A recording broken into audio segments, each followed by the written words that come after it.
This channel does not promote any violent, harmful, or illegal activities. All content provided by this channel is meant for an educational purpose only.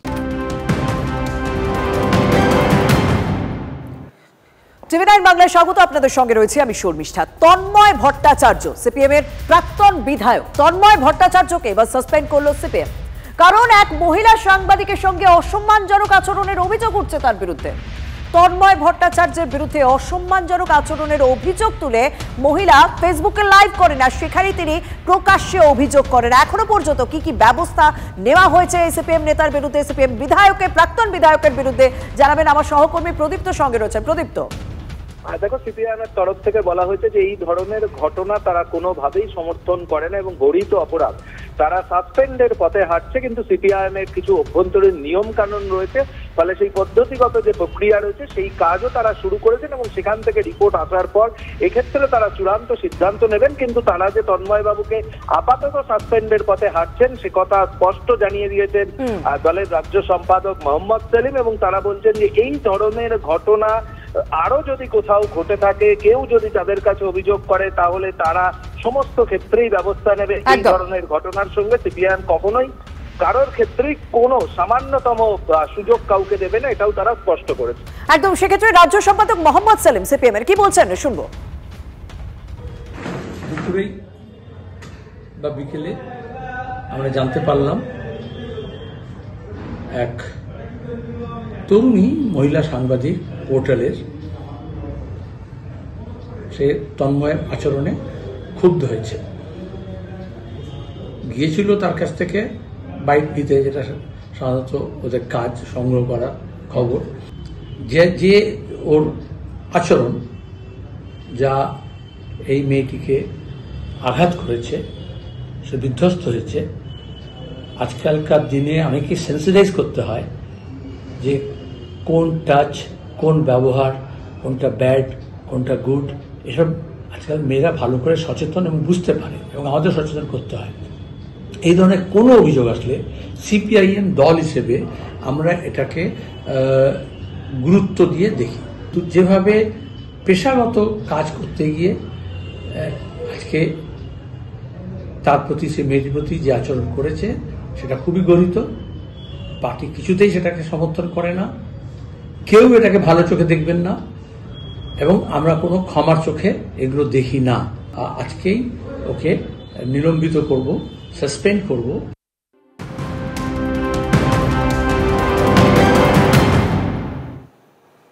যুবকের খুনের বিচার চেয়ে রাস্তায় বসে দক্ষিণ দমদম পুরসভা ৬ নম্বর ওয়ার্ডের তৃণমূল কাউন্সিলরের বাড়ির সামনে বিক্ষোভ। চলতি বছরের ২১শে ফেব্রুয়ারি রক্তাক্ত অবস্থায় হোটেল ম্যানেজমেন্টের ছাত্রকে উদ্ধার করা হয়, পরে তার মৃত্যু হয়। বিস্তারিত জানবো, আমার সঙ্গে রয়েছেন সহকর্মী রঞ্জিত। রঞ্জিত, হঠাৎ করে এই ৬ নম্বর ওয়ার্ডের তৃণমূল কাউন্সিলরের বিরুদ্ধে তারা কেন বিক্ষোভ দেখাচ্ছেন? এই ঘটনায় কি মূল অভিযুক্ত সেই? একদমই। দেখো, দক্ষিণ দমদম পুরসভার যে ৬ নম্বর ওয়ার্ডের তৃণমূল কংগ্রেস কাউন্সিলরের বাড়ির সামনে যুবকের খুনের বিচার চেয়ে রাস্তায় বসে বিক্ষোভ। তুমি জানো যে চলতি বছরের ২১শে ফেব্রুয়ারি সেই দিন সোমবার ছিল, এবং রক্তাক্ত অবস্থায় হোটেল ম্যানেজমেন্টের ছাত্র পেশায় ডেলিভারি বয় নয়ন সাহাকে রক্তাক্ত অবস্থায় উদ্ধার করেছিল স্থানীয়রা। পরবর্তী সময়ে প্রথমে দমদম হাসপাতাল, তারপর আরজিকর হাসপাতালে নিয়ে গেলে সেখানেই মৃত্যু হয়।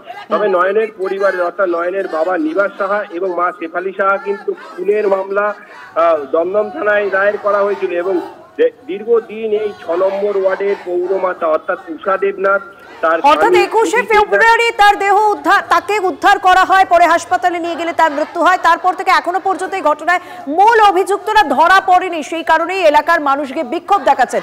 ধন্যবাদ রঞ্জিত। আমরা পথে নামছি, এর কারণ নয়ন শাহকে হত্যা করা হয়েছে, তার কোনো কিনারা এখনো পুলিশ করতে পারেনি। যে উষা দেবনাথ ৮ মাস যাবৎ পলাতক ছিল, সে এখন বাড়ি এসে নানান রকম লোক দিয়ে আস্ফলন দেওয়া হচ্ছে। আমরা তার বিচার চাচ্ছি। হ্যাঁ, প্রশাসনের বিচার করুক, নইলে আমরা আরো বৃহত্তর আন্দোলনে যাব, দরকার হলে আমরা থানা ঘেরাও করব।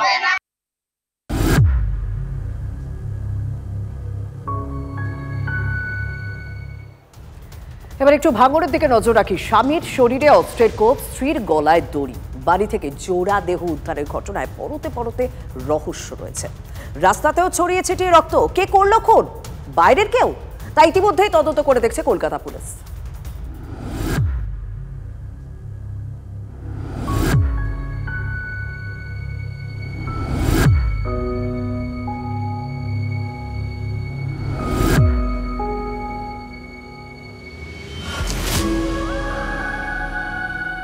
গত মঙ্গলবারের পর রবিবার ফের খুন ভাঙড়ে। এবার জোড়া হত্যার ঘটনা। মঙ্গলবারের ঘটনা ছিল ভাঙড়ের শাক শহর বাজারে। গলা ও গোপনাঙ্গ কেটে খুন করা হয়েছিল, যার কিনারা এখনো পর্যন্ত হয়নি। এক সপ্তাহের মধ্যে ফের খুন। এবার দম্পতির দেহ উদ্ধার। ঘটনাস্থল ভাঙড়ের চন্দনেশ্বর থানার কালীতলা এলাকা। বাড়ির ভিতর থেকে উদ্ধার হয় মোশাররফ পিয়াদা ও তাঁর স্ত্রী শাহানারা বিবির দেহ। মোশাররফের দেহে অজস্র আঘাত, মাথা, বুকে কোপ। পাশেই গলায় দড়ি দেওয়া অবস্থায় শাহানারার অর্ধনগ্ন দেহ উদ্ধার করা হয়। ছেলের দাবি, দোতলার ঘরে ঘুম থেকে উঠে নিচে নেমে মা বাবার দেহ দেখতে পায়। তড়িঘড়ি খবর দেয় প্রতিবেশীদের। খবর যায় পুলিশেও। দরজার ছিটকিনি ভাঙা ছিল বলে খবর।